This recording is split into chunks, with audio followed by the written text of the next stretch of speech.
নমস্কাৰ বন্ধুসকল, আজি আমি ডিছকাছ কৰিম প্ৰিভিয়াছ ইয়েৰৰ কুৱেশ্যন। এইটো প্ৰিভিয়াছ ইয়েৰ কুৱেশ্যন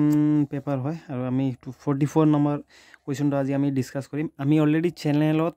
আৰু বহুত ভিডিঅ' এইটো অলমষ্ট 7-8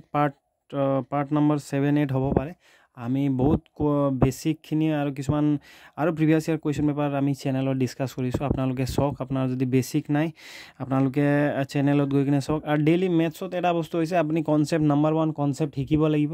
আৰু নাম্বাৰ 2 ডেইলি বেচিছত প্ৰেক্টিছ কৰিব লাগিব। মেথছত যদি আপুনি প্ৰেক্টিছ নকৰে নহ'ব আৰু আপোনালোকে ফৰ্মুলা মনত ৰাখিবই লাগিব, সেইটোতো 100% চিয়'ৰ। এইটো কুৱেশ্যনটো চাওঁ, আজি 44 কুৱেশ্যন। এইটো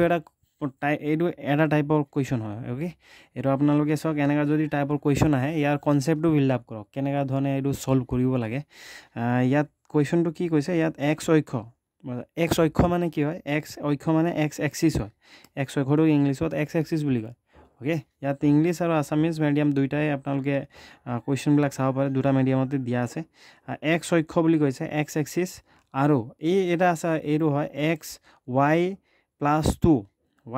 2 ইকুৱেল টু 0। আচ্ছা, এইটো মানে এটা ইকুৱেশ্যন হয়, ঠিক আছে। এইটো এটা কি হয়, ইকুৱেশ্যন হয়। আৰু এইটো ইকুৱেশ্যনৰ কাৰণে আমি এটা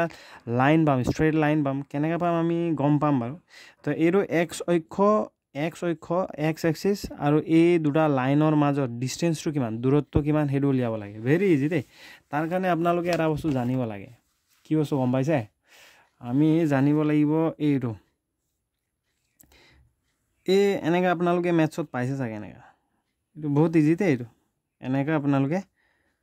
ঠিক আছে, ঠিক আছে, এনেকৈ আপোনালোকে ক্ৰছ এনেকৈ দি লওক। তাৰপিছত কি হয়, এইটো আপোনালোকে জানক, এইটো লাইনটো যোনটো দেখিছে হৰাইজেণ্টেল লাইন, এইটোক এক্স এক্সিছ বুলি কয়। এইটোক মনত ৰাখিব, এইটোক এক্স অক্ষ বুলি কোৱা হয়, ঠিক আছে। এক্স অক্ষ দুইফালে সমান হ'ব লাগে একচুৱেলি। এইটো এক্স এক্সিছ বুলি কয়, এক্সিছ বা এক্স অক্ষ বুলি কয়, ঠিক আছে, মনত ৰাখিব দেই। এইটোক এক্স অক্ষ বুলি কয়। আৰু এইটো যে ভাৰ্টিকেলি দেখিছে যে থিয়কে, এইটো ৱাই অক্ষ বুলি কয়, ৱাই এক্সিছ, ৱাই অক্ষ, ঠিক আছে। এইটো ৱাই অক্ষ আৰু এইটো এক্স এক্সিছ। সদায় মনত ৰাখিব, এইটো এক্স অক্ষ বা এক্স এক্সিছত সদায় এক্সৰ ভেলুহে পাম মানে, ঠিক আছে। মনত ৰাখিব, এটাই কথা মনত ৰাখিব, এইটো যে এনেকুৱা কৰি যোনটো লাইনটো আছে শুই থকা লাইনটো, ঠিক আছে, এই লাইনডাল এইটো এক্স এক্সিছ বুলি কয়। আৰু ইয়াত এক্স এক্সিছ মানে ইয়াত অনলি এক্সৰহে মান পোৱা যায়, ইয়াত ৱাইৰ মান পোৱা নাযায় আকৌ। এই লাইনটোত দেই ৱাইৰ মান সদায় 0 হয়। এই লাইনটোত অনলি এক্সৰ মান পোৱা যায়, কাৰণ এইটো এক্স এক্সিছ হয়, আৰু এই লাইনটোত ৱাইৰ মান 0 হয়, ঠিক আছে। ঠিক তেনেদৰে এইটো হৈছে ৱাই এক্সিছ বা ৱাই অক্ষ। আৰু ৱাই অক্ষত মনত ৰাখিব, ৱাই অক্ষত ৱাইৰহে মান পাম, আমি এক্সৰ মান নাপাম। এই লাইনটোত কিন্তু দেই, এই লাইনটোত আমি, এইটো ৱাই এক্সিছ হয় ন, ৱাই অক্ষ হয়, ৱাই অক্ষত আমি কি হয়, ৱাইৰহে মান পাম, এক্সৰ মান নাপাম। এক্সৰ মান 0 থাকে। ৱাই এক্সিছত এক্সৰ মান 0 থাকে, এক্স এক্সিছত কি হয়, ৱাইৰ মান 0 থাকে। ইয়াত এক্সৰ মান থাকে, ৱাইৰ মান নাথাকে, 0 থাকে। আৰু ইয়াত ৱাইৰ মান থাকে, এক্সৰ মান নাথাকে, এক্সৰ মান 0 থাকে। কিন্তু এই লাইন দুটাক এৰি আপুনি যদি ইয়াত চাই কোনোবা এটা পইণ্ট মানে স্পেচ যদি কোনোবা এটা লয়, ছাপ'জ মই ধৰি লৈছোঁ এইটো এটা স্পেচ, ইয়াত মই কোনোবা এটা পইণ্ট ল'লোঁ। এই পইণ্টটোৰ কিন্তু ইয়াত এক্সৰ মান থাকিব আৰু ৱাইৰ মান থাকিব। কি কাৰণে? কাৰণ আমি এইটো লাইনটোত এতিয়া আমি চোৱা নাই মানে,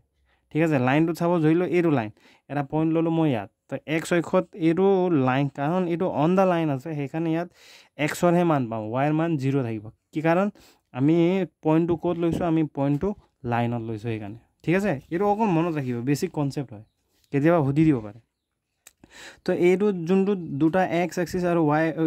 ৱাই অক্ষ আৰু এক্স অক্ষ য'ত কাটাকুটি কৰিছে, সেইটোক মানে কি হয়, মূল বিন্দু বুলি কয়, ঠিক আছে। এইটোক অ' বুলি ৰিপ্ৰেজেণ্ট কৰিছোঁ। আৰু ইফালে চাপ'জ ইকুৱেলি এনেকৈ দিয়ক, এনেকৈ আপোনালোকে চিন দিয়ক, ঠিক আছে। এইটো 1 থাকে, 2 থাকে, 3 থাকে। এইটো এক্স এক্সিছ না, এক্স এক্সিছ ইফালে থাকিব 1 2 3 ইকুৱেল থাকে দেই। আৰু ইফালেও থাকিব এনেকৈ। আৰু ইফালে সদায় -1 -2 -3 এইটো এক্স এক্সিছত এইটো 0 দেখিছে, এইটো হৈছে মেইন পইণ্টটো 0। এইটো এক্স এক্সিছত ইফালে থাকিব +1 2 3 আৰু ইফালে থাকিব -1 2 3। ঠিক তেনেদৰে ৱাই এক্সিছত ওপৰ ফালে থাকে 1 2 3, এইটো +1 2 3 দেই, 1 2 3। আৰু তল চাইডে থাকে -1 -2 -3 এনেকৈ থাকে। ঠিক আছে কাৰণ মাইনাছত ভ্যালু থাকিলে মাইনাছত বহাম প্লাছত থাকিলে প্লাছত বহাম এইটো কনসেপ্ট হয় আপোনালোকে প্ৰথম কনসেপ্টটো শিকি লওক এনসাৰটো 1 সেকেন্ডতে ওলাই যাব মেইন বস্তু হৈছে কনসেপ্ট ঠিক আছে x এক্সিছত সদায় x অক্ষত সদায় এইটো সাইডে প্লাস নাম্বার থাকে ইফাল থাকে মাইনাস বিলাক নাম্বার থাকে আৰু এইটো x y এক্সিছত y অক্ষত কি থাকে ওপৰত যিমানখিনি নাম্বাৰ থাকে এনেকা থাকিব আৰু 1 2 3 4 10 11 লাখ কৰোৰ এনেকা থাকিব ইফালে পজিটিভ নাম্বার বিলাক থাকে প্লাস থকা নাম্বার বিলাক থাকে ইফালে মাইনাস থকা নাম্বার বিলাক থাকে এতিয়া এইটো x অক্ষ এইটো y অক্ষ এতিয়া মনত ৰাখক এতিয়া আমাক এটা ইকুৱেশ্যন দিছে ইকুৱেশ্যন মানে এইটো দিছে ঠিক আছে y + 2 = 0 এইটো আমি প্ৰথম লিখি লওঁ এইটো সক y + 2 = 0 এনেকা দিব ঠিক আছে এতিয়া ইয়াৰ পৰা আমি y ৰ ভ্যালুটো উলিয়াই ল'ব লাগিব ইয়াৰ পৰা আমি কি কৰিব লাগিব y ৰ ভ্যালুটো উলিয়াই ল'ব লাগিব আচ্ছা y ৰ ভ্যালু উলিয়াই লওক y ৰ ভ্যালু কেনেকা উলিয়াই আপোনালোকে জানে নে এইটো y টো এইটো সাইডে ৰাখক লেফট হ্যান্ড সাইডে ৰাখক আৰু y লগত যে কিবা এটা 2 এটা প্লাস হৈ আছে যে হেৰু সাইডে লৈ যাওক আচ্ছা কোনোবা এটা সদায় মনত ৰাখিব সদায় এটা বস্তু মনত ৰাখিব দেই কোনোবা সাপোজ এইটো ইকুৱেল চিন এতে এইটো সাইডে সাপোজ ধৰি লওক এইটো সাইডে কিবা এটা নাম্বার আছে প্লাস হৈ আছিল বা এইটো সাইডে প্লাস হৈ আছিল ঠিক আছে তো এইটো প্লাস থকা নাম্বাৰটো কোনোবা যদি আপুনি ৰাইট হ্যান্ড সাইডে লৈ যায় ঠিক আছে বা ৰাইট হ্যান্ড সাইডৰ পৰা প্লাস থকা নাম্বাৰটো এইটো সাইডে লৈ আনিলে এইটো প্লাসটো মাইনাস হৈ যাব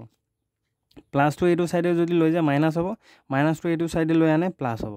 হেতু মই দেখুৱাম কেনেকা হ'ব ঠিক আছে ঠিক তেনেদৰে পূৰণ কিবা এটা বস্তু কিবা এটা নাম্বাৰ লেফট হ্যান্ড সাইডে ধৰি লওক সমান চিনৰ এইটো সাইডে পূৰণ হৈ আছিল তাক যদি ৰাইট হ্যান্ড সাইডে লৈ যায় এইটো হৰণ হৈ যাব ঠিক আছে আৰু হৰণটো এইটো সাইডে লৈ আনিলে পূৰণ হ'ব উল্টা হয়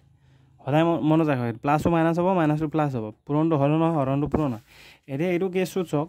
ইয়াত কি আছে y আমি y ৰ মানটো উলিয়াব লাগে আৰু y ৰ লগত 2 টো প্লাস হৈ আছে 2 টোক আমি এইটো সাইডে লৈ যাম এটা 2 টো প্লাস হৈ আছে না প্লাস 2 টো আপুনি হেতু সাইডে লৈ গলে আমি গম পাও সদায় ইয়াৰ চিনটো চেঞ্জ হয় কোনোবা এটা নাম্বাৰ এটা আপুনি লেফট হ্যান্ড সাইডৰ পৰা মানে লেফট হ্যান্ড সাইডৰ পৰা ৰাইট হ্যান্ড সাইডলৈ লৈ গলে ইয়াৰ চিনটো চেঞ্জ হয় তো এইটো প্লাস 2 এইটো কি হ'ব এইটো সাইডে গলে -2 হৈ যাব এইটো হৈ যাব -2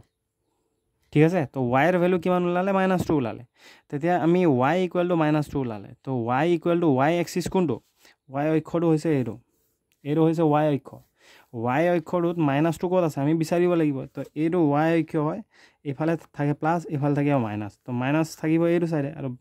-2 ক'ত আছে ইয়াত আছে তো এইটোৱে মেইন পইণ্ট এইটোৱে হৈছে মেইন পইণ্ট ঠিক আছে এইটোৱে হৈছে মেইন পইণ্ট আপোনালোকে চাব পাৰে মই যদি স্ট্ৰেট লাইন পঠিয়াই দিওঁ এইটো পইণ্টটো হৈছে কি হয় এইটোৱে হৈছে y = -2 ঠিক আছে y = -2 মানে এইটো পইণ্ট এতিয়া আমাক কোৱেশ্যনত সুধিছে কোৱেশ্যনত কি দিছে x অক্ষ আৰু এই যোনটো ৰেখাডালৰ মাজত দূৰত্ব কিমান x অক্ষ আৰু এইটো ৰেখাডাল সো y = -2 মানে এইটো পইণ্ট হ'ব এইটো ৰেখাডাল হ'ব ঠিক আছে আৰু x অক্ষ কোনটো এইটো তো এই দুটাৰ মাজৰ ডিসটেন্সটো কিমান চকচোন ডিসটেন্সটো কিমান ইয়াৰ পৰা ইয়ালৈকে আছে 1 এইটো 1 দেখিছে আৰু ইয়াৰ পৰা ইয়ালৈকে আছে 1 মানে 1 সাপোজ ধৰি লওক 1 সেন্টিমিটাৰ ধৰি লওক ইয়াৰ পৰা ইয়ালৈকে 1 সেন্টিমিটাৰ ইয়াৰ পৰা ইয়ালৈকে 1 সেন্টিমিটাৰ তো ইয়াৰ পৰা ইয়ালৈকে কিমান সেন্টিমিটাৰ 2 সেন্টিমিটাৰ মানে ইয়াত সেন্টিমিটাৰ দিয়া নাই আমি একক বুলি ধৰিব লাগে ঠিক আছে ইউনিট বুলি ধৰিব লাগে তো ইয়াৰ পৰা ইয়ালৈকে 1 ইউনিট মিন্স 2 ইউনিট হয় 2 একক হয় 2 একক ইউনিট মানে একক ঠিক আছে তো x অক্ষ আৰু y এইটো y + 2 যে যোনটো হয় হেতু ৰেখাডালৰ মাজত দূৰত্ব হৈছে 2 ইউনিট তো এইটো ইয়াৰ এনসাৰটো হ'ব এইটো ভেৰি ইজি একেবাৰে ইজি ঠিক আছে আৰু ইয়াত এইটো অলপ দীঘল হয় মই এইটো দীঘল মানে ইমান দীঘলো নহয় মই ইয়াক আপোনাক কৰি কিনে দেখাই দিছোঁ ইয়াত চাওক দেই ইয়াত কৈছে যে 1289 ৰ লগত কি সংখ্যা যোগ কৰিলে ই পূৰ্ণ বৰ্গ সংখ্যা হ'ব মানে স্কয়াৰ ৰুট এনেকা নাম্বাৰ ওলাব ঠিক আছে মানে হোৱাট ইজ দা মিনিমাম ম্যাথছত মেইন বস্তুটো কি গম পাইছেনে ম্যাথছত মেইন বস্তুটো হৈছে আপুনি কোৱেশ্যনটো মানে বুজি পাব লাগিব question if you do not understand the question you cannot find out the answer also the main thing is to understand the question ঠিক আছে মেইন আপুনি যদি কোৱেশ্যনটো যদি আপুনি বুজি নাপায় তেন্তে আপোনালোকে কোৱেশ্যনটো মানে এটেন্ড কৰিব নোৱাৰিব সেইকাৰণে মেইন থিং মানে কোৱেশ্যনটো ভালকে পঢ়ক বুজক ঠিক আছে আৰু আপোনালোকে যে এতিয়া মানে কোৱেশ্যনবিলাক কৰি আছে আপোনালোকে প্ৰেক্টিছ কৰক সদায় এইটো বস্তুটো মানে কেনেকা হয় হেটো বস্তুটো আইডিয়াটো লগাওক ঠিক আছে আইডিয়াটো আপোনালোকৰ আছে ম্যাথছত মানে কি হয় মেইনলি ডেইলি বেসিছত প্ৰেক্টিছ লাগে ইয়াত কি কৈছে what is the minimum number added to এইটো নাম্বাৰ লগত it is possible to perfect square মানে কি হয় এইটো সংখ্যাৰ লগত কি সংখ্যা প্লাছ সদায় মনত ৰাখিব ইয়াত এটা সংখ্যা দিছে স্কোৱাৰটো গম পায় পাৰফেক্ট স্কোৱাৰ মানেতো আপুনি গম পায় স্কোৱাৰ মানে কি হয় যেনেকৈ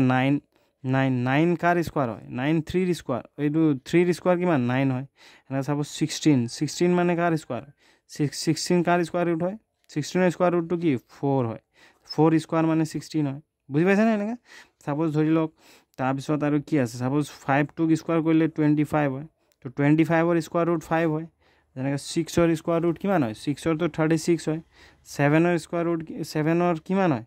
7ৰ 49 হ'ব 14ৰ স্কোৱাৰ ৰুট কৰিলে মানে এইটো হ'ব বুজি পাইছে ন কি কৈছোঁ তো এইবিলাক গোটেইখিনি আপোনালোকে জানিব লাগিব তো ইয়াত এইটো কুৱেশ্যনটো কৈছে যে 1289ৰ লগত কি যোগ কৰিলে ই এটা মানে পাৰফেক্ট স্কোৱাৰ পূৰ্ণবৰ্গ সংখ্যা হ'ব মানে পাৰফেক্ট স্কোৱাৰ ভেৰি ইজি এইটো একেবাৰে ইজি ইয়াত কি কৰিব গম পাইছেনে এইটো সংখ্যাটোক যোনটো নাম্বাৰটো আছে এই সংখ্যাটো ইয়াক লিখি লওক ডাঙৰকৈ 1289 ঠিক আছে এনেকুৱা সংখ্যাবিলাক কৰিব হ'লে কেনেকুৱা ধৰণে কৰিব লাগে তাৰপিছত আপুনি ইয়াক এনেকুৱা বাক্সা এটাত ভৰাই দিয়ক ঠিক আছে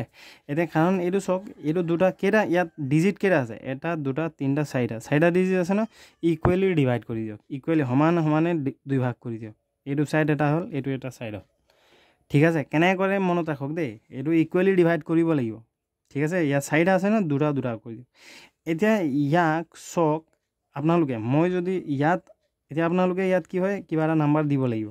এতিয়া ইয়াত চাপ'জ ধৰি লওক ইয়াত যদি মই ইয়াত যি নাম্বাৰ দিওঁ এইটো চাইডেও সেইটো নাম্বাৰ দিব লাগিব আৰু দুইটা পূৰণ হৈ কিনে তলত বহিব প্ৰথম এইটো নাম্বাৰটোক আপুনি ডিভাইড কৰিব লাগিব ঠিক আছে চাপ'জ মই ইয়াত যদি 2 দিলোঁ ইয়াতো 2 দিব লাগিব তো 2 পূৰণ হৈ কিনে তলত বহিব তো চাওঁ কোনটো হ'ব মই 2 দিলে 2 দুগুণ 4 হ'ব 4টো আৰু চাওঁ 3 দিলে 3 গুণ 9 হ'ব ঠিক আছে 3 দিলোঁ 3 গুণ 9 আৰু 4 দিলে 4 গুণ 16 তো 16টোতো ইয়াত বহাব নোৱাৰিম কাৰণ ইয়াত ডিভাইড কৰিলেতো হৰণ কৰিলে মাইনাছ হয় না তো 12 পৰাটো 16টো মাইনাছ নহ'ব তো 4 দিব নোৱাৰোঁ আমি 3 দিব লাগিব ঠিক আছে 3 দিব লাগিব 3 গুণ কিমান হ'ব 9 হ'ব তো 9 হ'লে কিমান হ'ব 12 পৰা 9 যদি মাইনাছ হয় কিমান হ'ব 3টো নামি যাব এতিয়া 3 যেতিয়া নামিলে এই দুটাও ডাইৰেক্টলি নামি যাব এই দুটাও ডাইৰেক্টলি তলত আহি যাব ঠিক আছে এনেকা এতিয়া চাওক এই 3 দেখিছে এইটো ইফালে থকা 3 ইয়াৰ লগত 2 এটা পূৰণ হয় এইটো ৰুল মতে হয় মানে ৰুল মতে এইটো কি হ'ব ইয়াৰ লগত 3 এটা পূৰণ হৈ যাব 2 এটা পূৰণ হ'ব তো 3 দুগুণ কিমান হ'ব 6 হ'ব এতিয়া মনত ৰাখক দেই এইটো এই 6ৰ ইফালে এতিয়া খালী ঠাই আছে 6ৰ এইটো চাইডে এতিয়া খালী ঠাই আছে এতিয়া এইটো চাইডেও খালী ঠাই আছে এতিয়া ইয়াত আপুনি মনত ৰাখক ইয়াৰ নেক্সট ষ্টেপটো কি হ'ব ইয়াত যি নাম্বাৰ দিব ইয়াতো সেই নাম্বাৰেই দিব লাগিব যে চাপ'জ ইয়াত আমি 3 দিলোঁ নহয় সেইটো সেনেকা মানে ইয়াতো যদি মই 5 দিওঁ ইয়াতো 5 দিব লাগিব আৰু সেই 5টোৱে এই দুটাৰ লগত পূৰণ কৰিব লাগিব চাব দে এতিয়া আমি কি হয় ইয়াত কি হৈছে আমি কি সংখ্যা যোগ কৰিব লাগে বুলি কৈছে এতিয়া কিছুমান সংখ্যাত কি থাকে কি সংখ্যা বিয়োগ কৰিব লাগে ইয়াত কি হৈছে কি সংখ্যা এড কৰিব লাগে কি সংখ্যা মাইনাছ কৰিব লাগে ঠিক আছে ইয়াত এড কৰিব লাগে যোগ কৰিব লাগে বুলি কৈছে তো সদায় যেতিয়া এইটো যদি যোগ কি সংখ্যা ইয়াৰ লগত যোগ কৰিলে এটা পূৰ্ণবৰ্গ সংখ্যা হ'ব সেইটো যদি কয় যোগ কৰিলে বুলি কয় তেতিয়া সদায় এই তলৰ নাম্বাৰটো সদায় ডাঙৰ সংখ্যা হ'ব লাগে সেইটো মনত ৰাখিব তলৰ সংখ্যাটো যদি ইয়াৰ লগত যদি প্লাছ কৰিবলৈ হ'লে তো তলৰ সংখ্যাটো সদায় ডাঙৰ সংখ্যা হ'ব লাগে এতিয়া চাওক ইয়াত যদি মই কি সংখ্যা দিলে মানে কি হ'ব চাওক দেই এতিয়া চাপ'জ ইয়াত ধৰি লওক যে এইটো মই যদি ইয়াত 5 দিওঁ চাপ'জ ইয়াত যদি মই 5 দিওঁ ইয়াতো 5 দিলে এইটো 65 হ'ব এইটো 5 হৈ যাব এইটো হৈ যাব 6 আৰু 5 আৰু ইয়াতো হ'ব 5 সেই 5টো ইয়াৰ লগত পূৰণ কৰিব লাগিব পূৰণ কৰকচোন 5 গুণ 25 5 উকলা 2 5 6 গুণ 30 32 হ'ব ন 325 আৰু 389 আছে তো এইটো সৰু সংখ্যা আমি কি কৈছোঁ মানে ইয়াত তলৰটো ডাঙৰ সংখ্যা লাগে তো ডাঙৰ সংখ্যা মানে আৰু এটা বহাই দিয়ক ইয়াত যদি মই 6 দি দিওঁ তো এইটো 66 হ'ব আৰু ইয়াতো এটা 6 দিব লাগিব তো পূৰণ কৰি চাওকচোন 6 গুণ 36 6 উকলা 3 6 গুণ 36 396 তো 396 ইয়াতকৈ ডাঙৰ হয় নাই ইয়াতকৈ ডাঙৰ হয় ঠিক আছে এই সংখ্যাটো আমি বহাব পাৰিম 396 কেতিয়া বহাব পাৰিম যেতিয়া মই ইয়াত 6 দিম আৰু ইয়াত 6 দিম মানে ইয়াত যি বহাম সেইটোৱে সেই নাম্বাৰটোৱে এইটোৰ লগত 66ৰ লগত এই নাম্বাৰটোৱে এইটো 6 এই 66ৰ লগত পূৰণ হ'ব এতিয়া চাওক এইটোতো মাইনাছ হ'বতো এইটো মাইনাছ হ'ব এতিয়া চাওক ইয়াত চাওক দেই টেকনিকটো এতিয়া 83 89 396 তলৰ ওপৰটোতো ডাঙৰ হয় তলৰটোতো সৰু ওপৰটোতো সৰু হয় তলৰটোতো ডাঙৰ হয় বুজি পালে তো ইয়াৰ পৰা এইটো মাইনাছ কৰক ইয়াৰ পৰা এইটো মাইনাছ কৰকচোন কিমান হ'ব ইয়াৰ এনচাৰটো এইটোৰ পৰা 19 হ'ব 6 গ'লে কিমান হ'ব 7 হ'ব 7 হ'ব গম পাইছেনে এইটো কাৰণ ডাঙৰটো এফালে মাইনাছ আছে মাইনাছ এইটো যে 7 এই 7টো যদি ইয়াত এইটোৱে 7টো মেইন এনচাৰ বুজি পাইছেনে এই 7টোৱে মেইন এনচাৰ ইয়াৰ পৰা এইটো মাইনাছ কৰি চাওক 7 ওলাব এই 7টো যদি আপুনি ইয়াক যদি মানে যোগ ইয়াত কি কৈছে এইটো সংখ্যাৰ লগত কি যোগ কৰিলে এটা পাৰফেক্ট পূৰ্ণবৰ্গ সংখ্যা হ'ব এতিয়া চাওক এইটো সংখ্যাৰ লগত আমি যদি এইটো সংখ্যা যদি যোগ কৰোঁ ঠিক আছে এইটো সংখ্যা যদি যোগ কৰোঁ তেতিয়া ই পাৰফেক্ট স্কোৱাৰ বনি যাব কেনেকৈ চাওক এইটো চাওক 1289 লগত যদি মই 7 এটা প্লাছ কৰি দিওঁ কি সংখ্যা যোগ কৰিলে 7 যোগ কৰিলে তো হ'ব নহ'ব চাব দেই 9 7 কিমান হ'ব 16 16 6 ওকলা 1 এইটো 9 হ'ব এইটো 2 হ'ব এতিয়া চাওক ইয়াত এনচাৰ কিমান ওলাইছে 30 এইটো হয় এনচাৰ দেই এইটো হয় এনচাৰ 1296 এতিয়া এইটো 36 আছে নাই 36ক আপুনি পূৰণ কৰি চাওকচোন কি হয় 36 into 36 36ক দুইবাৰ পূৰণ কৰি চাওক এইটোৱে ওলাব 6 6 গুণ 34 6 ওকলা 3 6 3 গুণ 18 19 20 21 6 3 18 8 ওকলা 1 3 3 গুণ 9 ওকলা 1 10 এতিয়া চাওক 6 আহিলে 9 আহিব 2 আহিব 1 আহিব ওলাইছে নাই এইটো মেইন খেলটো মানে তো এইটো আৰু একবাৰ আপোনালোকে প্ৰেক্টিছ কৰক কুৱেশ্যনটো এইটো আপোনালোকে কুৱেশ্যনটো এইটো হয় প্ৰেক্টিছ কৰক তাৰপিছত আপোনালোকে চাওক পাৰিব নোৱাৰিব দেই ভেৰি ইজি হয় এইটো কুৱেশ্যনটো চাওক ইয়াৰটো ভেৰি ইজি এইটো কুৱেশ্যনটো একেবাৰে ইজি ইয়াত চাওক দেই এইটো কি কৈছে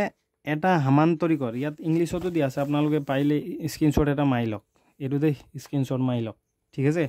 ইংলিছত এইটো দিয়া আছে মই অসমীয়াত দেখাইছোঁ আৰু এইটো ইয়াত কৈছে এটা সামান্তৰিকৰ ভূমি আৰু উচ্চতা দিয়া আছে সামান্তৰিকটোৰ কালি কি হ'ব এইটোতো একেবাৰে ইজি মানে পানী নিচিনা মেথছটো আপুনি যদি প্ৰেক্টিছ কৰি থাকে এইটো আপোনাৰ কাৰণে একেবাৰে ইজি নিচিনা লাগিবই মানে 1 ছেকেণ্ড ঠিক আছে সামান্তৰিক মানে কি হয় গম পাইছেনে সামান্তৰিকটো আপুনি ইয়াত মই ড্ৰ কৰিছোঁ সামান্তৰিকটো এনেকুৱা টাইপৰ থাকে অলপ বেকা টাইপৰ থাকে সামান্তৰিকটো পেৰেলগ্ৰাম না পেৰেলগ্ৰাম অলপ বেকা টাইপৰ থাকে ই মানে ইয়াৰ প্ৰপাৰ্টিজবিলাক মানে কি হয় ইয়াৰ ধৰ্মবিলাক অলপ আয়তৰ লগত মিলে অলপ চলপ মিলে ইয়াত মানে কি সামান্তৰিক মানে কি হয় ইয়াৰ ছাপ'জ ইয়াৰ অপজিট ছাইডবিলাক ইকুৱেল হয় মানে এইটো ছাইড ইকুৱেল এইটো ছাইড ইকুৱেল এইটো ছাইড ইকুৱেল ছাপ'জ ধৰি লওক এইটো 4 চেণ্টিমিটাৰ হ'লে এইটো 4 চেণ্টিমিটাৰ হ'ব আৰু এইটো 2 চেণ্টিমিটাৰ হ'লে এইটো 2 চেণ্টিমিটাৰ হ'ব ঠিক আছে অপজিট ছাইডবিলাক ইকুৱেল লাইক মানে ৰেক্টেংগল আয়তৰ লগত ঠিক আছে এতিয়া ইয়াত কি হৈছে আপোনাক দিয়া আছে সামান্তৰিকৰ কি দিয়া আছে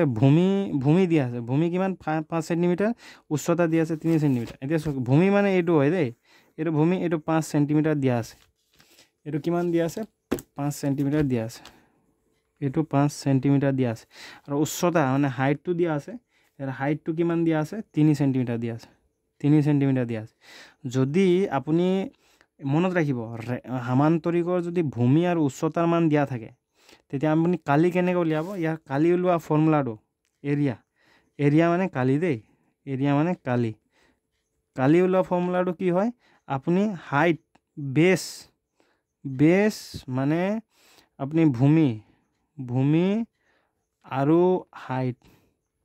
হাইট মানে উচ্চতা পূৰণ কৰিলে হৈ গ'ল ইয়াৰ বেছটো মানে এইটো ভূমিটো আৰু ইয়াৰ উচ্চতা এইটো হাইটটো পূৰণ কৰিলে ইয়াৰ এৰিয়া ওলাই যাব বেছ কিমান আছে 5 আছে 5 চেণ্টিমিটাৰ আৰু ইয়াৰ হাইট কিমান আছে 3 চেণ্টিমিটাৰ আছে তো কিমান হ'ব পূৰণ হ'লে এইটো পূৰণ হ'ব 5 3 গুণ 15 আৰু CM চেণ্টিমিটাৰ স্কোৱাৰ তো একেবাৰে ইজি মানে যদি আপুনি বেছ আৰু ইয়াৰ ভূমি আৰু উচ্চতা দিয়া থাকে না বেছ আৰু হাইটটো দিয়া থাকিলে পূৰণ কৰি দিব আপুনি কালিটো ওলাই যাব একেবাৰে ইজি ঠিক আছে ইয়াৰ এনচাৰ হ'ব 15 চেণ্টিমিটাৰ স্কোৱাৰ ঠিক আছে তো একবাৰ দুইবাৰ প্ৰেক্টিছ কৰি চাওক অবভিয়াছলি আহিব আপোনালোকে মেথছত অলপ টাইম দিব লাগিব খালি আৰু মেইন মই কৈছোঁ আপোনালোকক কুৱেশ্যনটো বুজি পাব লাগিব আৰু মেথছততো মেইন হৈছে টাইপ আপুনি ডিফাৰেণ্ট টাইপৰ মেথছ কৰিব লাগিব আৰু ইজি হয় খালি মেইন টাইম দিব লাগিব পেচেঞ্চ থাকিব লাগিব অলপ আৰু টাইম নিদিলেতো ক'ত হ'ব হয় না টাইম দিয়ক আপোনালোকে মই প্ৰিভিয়াছ ইয়াৰ কুৱেশ্যন পেপাৰ গোটেইখিনি ইয়াত মই আজি 2 বছৰ 3 বছৰ আগৰো কুৱেশ্যন পেপাৰ মই কালেক্ট কৰিছোঁ এতিয়া মই ভিডিঅ' বনাম আপোনালোকে ছাবস্ক্ৰাইব কৰি থ'ব আৰু ন'টিফিকেশ্যনটো অন কৰি থ'ব আৰু মই কৈছোঁ আপোনালোকে ডেইলি বেচিছত প্ৰেক্টিছ কৰক আৰু মই ইয়াত যিমানখিনি ভিডিঅ' দিম আপোনালোকে বেলেগ চেনেলত নাপাব মানে এনেকুৱা টাইপৰ ভিডিঅ' কাৰণ মই কণ্টিনিউৱাছলি বেছিকৰ পৰা গৈছোঁ আপোনালোকে পাৰ্ট 1ৰ পৰা চালে গম পাব বেছিক সৰু ফৰ্মুলাৰ পৰা ষ্টাৰ্ট কৰিছোঁ যাৰ মেথছৰ একদম প্ৰব্লেম আছে তাৰ কাৰণে এইটো চেনেলটো বেষ্ট হয় ফ্ৰীলি গোটেইখিনি দি আছোঁ দেই। বাকী বেলেগত ক'ৰবাত আপোনালোকে বেলেগ চেনেল ভিজিট মাৰিব লাগিব, তেতিয়াহে আপোনালোকে কণ্টেণ্টবিলাক পাব। মানে ইয়াত মই একেবাৰতে মানে একেচোতে আপোনালোকক দিছোঁ মেথছত বেছিকেলি প্ৰব্লেম হ'লে। তো this channel I think it will be best for you, and so' do subscribe, comment, and if anything remains, so comment below. Thank you so much.